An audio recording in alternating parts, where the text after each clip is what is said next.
Boa tarde, turma, tudo bem? Estamos aqui para a continuação da mais uma videoaula, tá? Vamos trabalhar aí com o volume 6 do primeiro ano, ok? Vou mostrar para vocês onde vocês vão localizar essa semana 4, tá certo? A semana 4, conforme aqui o sumário, né? A parte de química começa na página 51. A semana 4, o assunto são pressões parciais. Ainda continuando com o tema de gases, certo? Vocês vão encontrar aí na página 69. O que é essa parte de pressão parcial? É a pressão com que cada tipo de gás, cada substância gasosa atua dentro de uma mistura. Se você tiver uma mistura de gases, né, qual é a contribuição de cada substância gasosa nessa mistura para o efeito de pressão? Tá certo? Vou mostrar aqui para vocês o assunto rapidamente. Vou posicionar aqui na página certinha. Esse aqui é o conteúdo da semana 4. Vocês têm aí o quadrinho que se refere à descrição do conteúdo, misturas gasosas e atuação da sua pressão parcial dos gases, de cada gás, né? De certa forma, nós vamos usar aí o modelo da teoria cinética molecular para entender essa questão. As variações de volume, no que tange aquecimento, no que tange resfriamento de um gás. Tá certo? Detalhe, nós vamos usar muita matemática, nós vamos usar muito conceito de física ou situação de física para a nossa abordagem. Beleza? Então vamos lá. Primeira coisa que eu vou trazer aqui para vocês. Conceitos básicos que vocês devem considerar. Quando vocês forem fazer a leitura dessa página 69, tá? Vocês vão encontrar 1, 2, 3 parágrafos.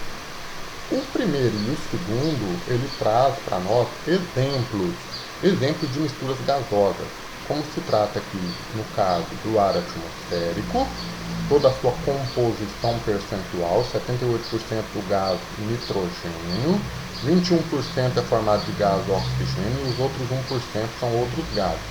E destaque para o gás argônico. Aí ele traz também o gás de cozinha como segundo exemplo, formado pelo gás butano e propano, assim como os cilindros que os mergulhadores usam, que é uma mistura de oxigênio com gás hélio. Tá? Então, esse parágrafo 1 e esse parágrafo 2, eles trazem a noção de misturas gasosas, mistura de substâncias em estado gasoso. Pois bem, essa imagem aqui, ele traz referência ao seguinte: gases inicialmente separados em cada recipiente. Chamamos de recipiente 1, 2, 3, ou quantos gases você for utilizando na mistura. Então, esse número de gases tem que ser considerado. Quando você mistura todos esses gases, tá, em um único recipiente, aí nós chamamos de recipiente final, né? É a mistura gasosa. É a mistura gasosa final. Pois bem, cada um desses gases, o gás 1, 2 e 3, possui pressão, volume e temperatura característicos deles. E como que vai ficar a pressão, volume e temperatura quando eles estiverem misturados? Essa é a pergunta principal, tá certo? Então vocês vão ter aí no exercício, na parágrafo 3, uma descrição, né, dos recipientes separados, tá? Atuando com seu próprio volume, sua própria pressão, sua própria temperatura. E em seguida, o que acontece quando eles estão misturados? É esse o assunto da semana 4. Tá? Então, bem, aqui nós vamos ter uma importante explicação a respeito do que pode acontecer. Tá? É óbvio que na natureza, como já diz aqui, ó, independentemente da natureza, que é um tipo de gás ou não, eles se encontram misturados. É importante nós sabermos que cada gás atua com uma quantidade de matéria, que é o número de mols dele, tá? Nós chamamos de M, tá certo? Se formos olhar aqui, eu tenho que ter um número de mols aqui no recipiente 1, um outro número de mols no recipiente 2, um outro número de mols no recipiente 3, certo? E quando eu misturar todos esses gases, aí eu vou ter um número de mols total aqui, que é do 1, do 2 e do 3. Então, número de mols 1, número de mols 2, número de mols 3. Tá certo? Então, veja bem. Isso vai ser considerado diretamente para explicar aqui, pessoal. relação entre gases iniciais separados e a mistura final desses gases. Beleza? Então vamos lá. Muito bem. Na mistura final, quando você pega o gás 1, 2 e 3, por exemplo, né, ele tem aí, cada um tem um número de mols. Então eu tenho que somar o número de mols total que eu vou ter dentro do recipiente. Então eu tenho somatória, que é esse Ezinho retorcido, somatória de N, que é a minha somatória de número de mols. Número de mols 1 mais 2 mais 3. Certo? Então veja bem. Onde ele explica que N é o número de participantes, né, do primeiro, segundo e terceiro gás, e a somatória desses participantes. Pois bem, para incluir isso, eu tenho que saber a equação de Clapeyron. É aonde que está inserido o número de mols. Né? Eu tenho que fazer uso da equação de Clapeyron. Tá bom? Onde eu vou saber o quê? Que a pressão 1, volume 1, temperatura 1 se refere ao gás 1. A pressão 2, volume 2, temperatura 2 se refere ao gás 2. E aqui no caso pode ser para o 3. Beleza? Então eu tenho que usar a equação de Clapeyron para calcular algum parâmetro da mistura final. Tá? E na situação dentro de uma mistura final nós temos uma série de características. Tá certo? Que características são essas? O gás 1, que é o N1, oferece uma pressão 1, que é a chamada pressão parcial do gás 1. Então quer dizer que no N2, o P2 é a pressão parcial do gás 2, pressão parcial do gás 3. Tá certo? Eu chamo de P3. Então aqui ele vem descrever corretamente, pessoal, qual é a influência dessas pressões parciais. Tá? Ele usa o caso dos mergulhadores ou dos alpinistas. Tem um exercício correlacionado a esse assunto que eu gostaria que vocês fizessem a leitura, que é o exercício número 1. Tá? A atuação, seja da profundidade ou da altitude, com relação ao que? Profundidade e altitude com relação à disseminação de oxigênio, com relação à pressão exercida por ele. Tá? A pressão. Vou dar um exemplo para vocês lá no exercício 1, tá? Daqui um pouquinho.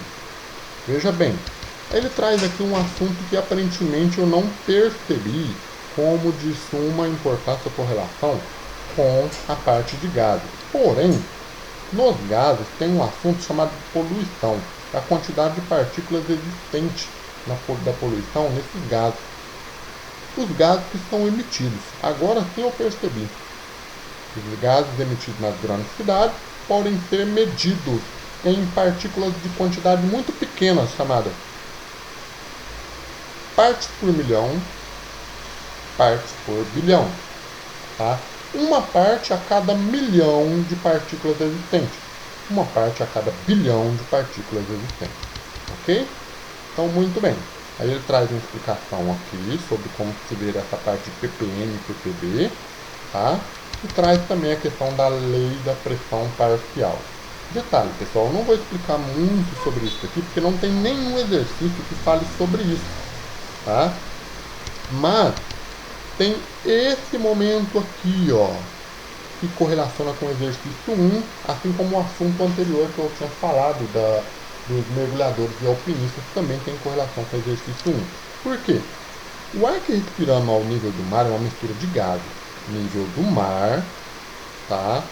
Pressão ao nível do mar, 1 atm. Certo? Em que os principais são o nitrogênio, o oxigênio e assim por diante. Tá? Em La Paz, o que é isso daqui? Nível do mar é uma certa altitude. Qual que é a altitude ao nível do mar? 0 metros. Em La Paz, a altitude muda. Provavelmente 3.380 metros. Tá certo? Essa pressão atmosférica, ela se reduz. Olha aqui, a nível do mar, 100.000 pascal. Lá em La Paz, 60.000. Redução da pressão atmosférica. Menor pressão atmosférica. Porém, quando os jogadores brasileiros, por exemplo, saem daqui para jogar lá em La Paz, eles sentem falta de ar. Por quê? Porque a porcentagem de oxigênio lá é 40% menor que o nível do mar. Então, onde eu tenho menor pressão atmosférica, eu tenho menor quantidade de oxigênio para respirar. Isso aqui vai ser útil na conjuntura de vocês entenderem a resposta para o exercício número 1. Vamos fazer o exercício número 1? Olha só. Veja bem. Vou posicionar ele aqui rapidamente para a gente resolver. Olha, a adaptação dos integrantes da Seleção Brasileira de Futebol na altitude de La Paz foi muito comentada em 1995. Tá? Aí ele traz aqui todo um descritivo, que a solução teve que ficar num prazo de 10 dias para se adaptar, porque por conta do colapso circulatório, falta de oxigênio, pessoal. Muito bem. A adaptação da seleção foi necessária porque a atmosfera de La Paz, comparada com a das cidades brasileiras, o que acontece? Maior altitude lá em La Paz, menor pressão, menor quantidade de oxigênio, ok? Oxigênio da respiração. Aí ele pede para vocês selecionarem uma alternativa muito clara do porquê que isso ocorre. Menor pressão, menor concentração de oxigênio, está muito na cara. Maior pressão? Não, a maior pressão é aonde? Aonde eu tenho menor altitude. Isso é o nível do mar. Correto? Maior pressão? Não, maior pressão não entra. E concentração de gás carbônico não faz parte da nossa respiração, né? Faz parte do processo, mas não é o que nós precisamos para a nossa respiração. Menor pressão, maior temperatura. Nada a ver, pessoal. Tá? Então, alternativa de letra A. Vou ajudá-lo ainda a responder mais duas questões. A questão número 2 e a questão número 3, tá bom? A questão número 2 fala-se de um gás chamado gás etileno, que é emitido pelas próprias frutas, que é responsável pelo amadurecimento. Esse gás etileno, pessoal, é formado por átomos de carbono e átomos de hidrogênio, formando a fórmula molecular C2H4. Ok? A resposta aqui explica por que uma penca de banana amadurece mais rápido quando é abafada. O que é isso, pessoal? Fechada em um saco plástico, do que em uma fruteira que é ao ar livre. Se ela é abafada, fechada num saco plástico, o gás etileno vai ficar retido ali dentro. O que é retido ali dentro é a umidade. Menor temperatura atua dentro desse saco. A ausência de luz, o saco plástico é transparente. Se você tem um saco plástico escuro, ok. Maior pressão parcial do gás que está lá dentro, que é o caso do gás etileno, ele atua pressionando a passagem para dentro da banana, nesse caso, para amadurecer a sua casca. Ok? Então essa é a informação importante. Olha só, na questão número 3, para fecharmos, tá bom? Quanto aos gases, é correto afirmar sob pressão de uma atmosfera, temperatura ambiente, 1 mol de qualquer gás ocupa 22,4 litros. Opa! Uma atmosfera, temperatura ambiente, né? Que é no caso dos 25 graus Celsius, que eu havia falado, ok? Ele ocupa 22,4 litros. Por enquanto está certa. Vamos ver as outras alternativas. A equação de estado que relaciona volume, temperatura, pressão e massa de um gás é chamada de equação de Clapeyron. Espera aí, a equação de Clapeyron é essa daqui, ó. Está faltando parâmetro. Eu tenho pressão, tenho volume, tenho temperatura. Agora, massa tenho, mas eu quero o número de mols e preciso também da constante do gás ideal. Certo? Então aqui está errado. Não é a letra B. A letra C. Nas transformações isométricas, que é de volume constante, o volume varia? É errado. Nem preciso ler a letra C. Ok? A letra D, um ATM 760 milímetros de mercúrio e 273 Kelvin, o volume de um mol de gás depende da sua posição na tabela periódica. Espera aí, pessoal. Um ATM 760 milímetros de mercúrio que é a mesma coisa, certo? E nesse caso aqui eu tenho que ter pressão, volume e temperatura. Então essa nova pressão não entra, o volume deveria ser considerado como 22,4 e não depende da posição na tabela periódica. Essa posição quer dizer período ou família. Estritamente errado a letra B. Então qual a alternativa? Letra A. Beleza, pessoal? Essa é a resolução do exercício 1, 2 e 3. Vou deixar para vocês o exercício 4 e 5 para finalizar. Vejo vocês na semana que vem, na semana 1 do PET 7.